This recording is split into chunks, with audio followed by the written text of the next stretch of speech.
guys, this is Ollie. Welcome back to You in Korea. I hope you are all safe and well wherever you are. Let me briefly remind you that You in Korea is a channel for those who love Korea, who want to learn more about this country. Here I'm trying to share with you guys the stories of my life in Korea for the past 10 years, stories of my friends, and maybe some general information about the country that may not be well known worldwide. I hope you enjoy watching our videos, and if you like them, please subscribe to our channel, give us thumbs up, and leave your feedback in the comment section. Today we will be talking about an animated movie. I happened to see it recently and I have to say I was pretty shocked. I actually feel like all this time I didn't know anything about North Korea, even though I've been living in South Korea for 10 years, and I started even asking myself, like, why nobody ever told me? So this is the movie called Remember Me.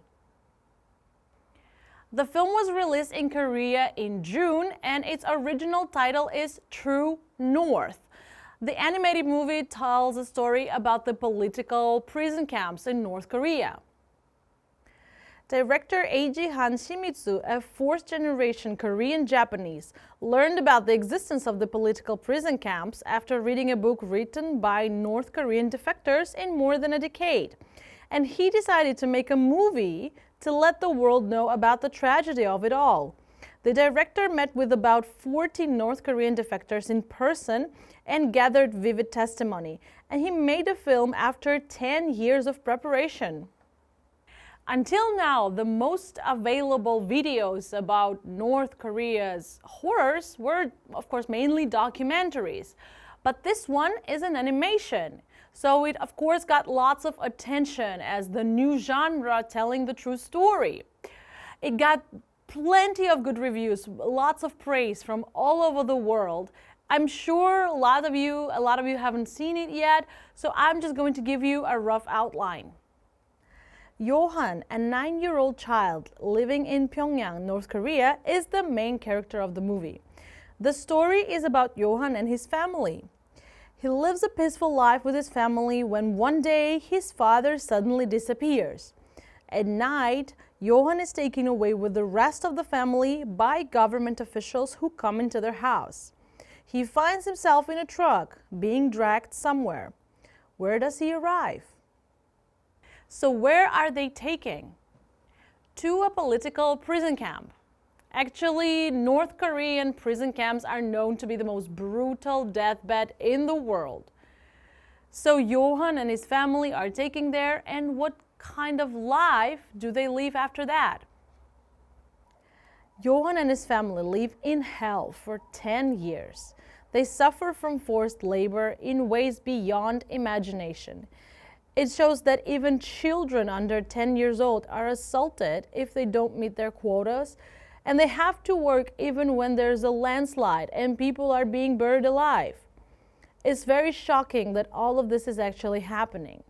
Where did the human rights of North Koreans go? This is the reality of North Korea, and I really hope you watch this movie too. Aside from animation, there are many other works, such as documentaries, about the reality of life in North Korea.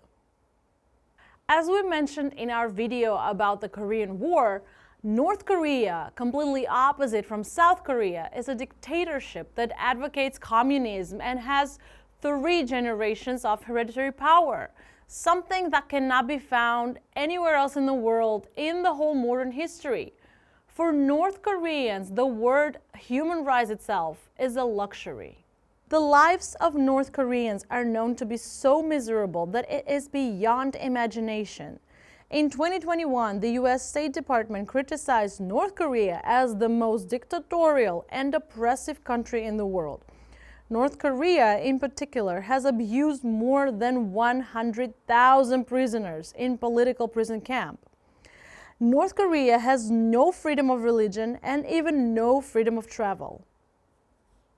Speaking of which, let's take a look at the human rights situation in North Korea. North Korea has been staying at the bottom of the list among 167 countries in the world for 16 consecutive years. The Democratic Index, introduced by British weekly newspaper Economist, evaluates the election process, pluralism, government faction, political participation, political culture, civil liberties, and so on. It is an indicator that converts the level of democracy in each country into a score. North Korea scored 0 points in the election process, pluralism, and civil liberties, total of 1.8 points out of 10. It, of course, came in last.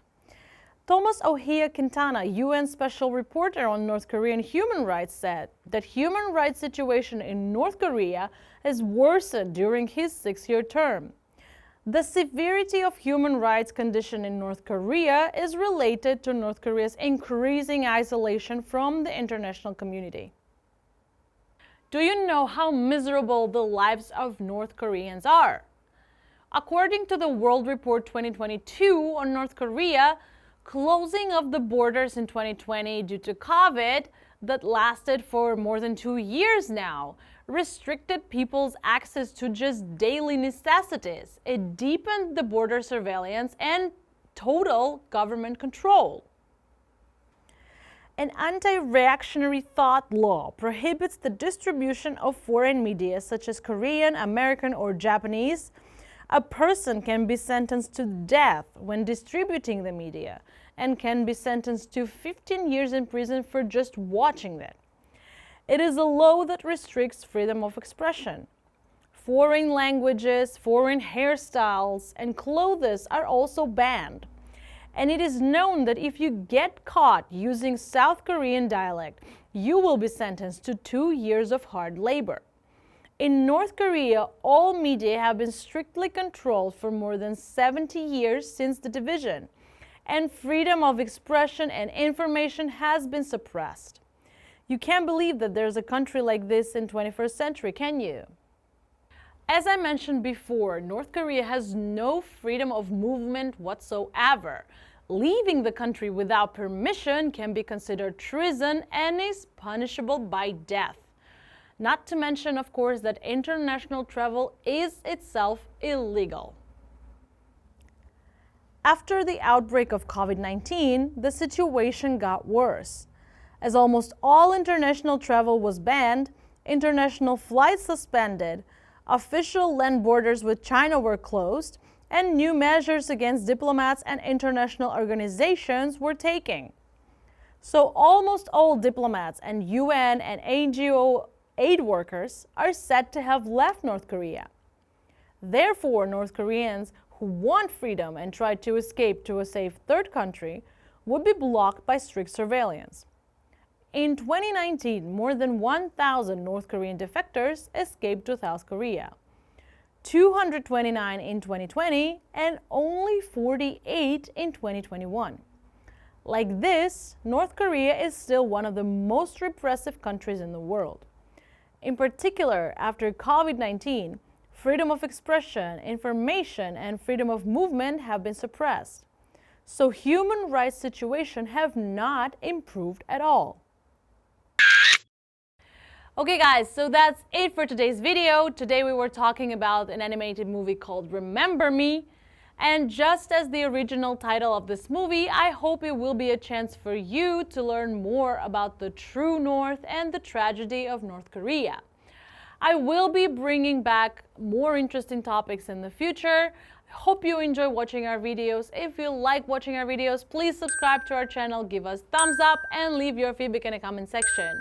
I will be back soon, and until then, 안녕!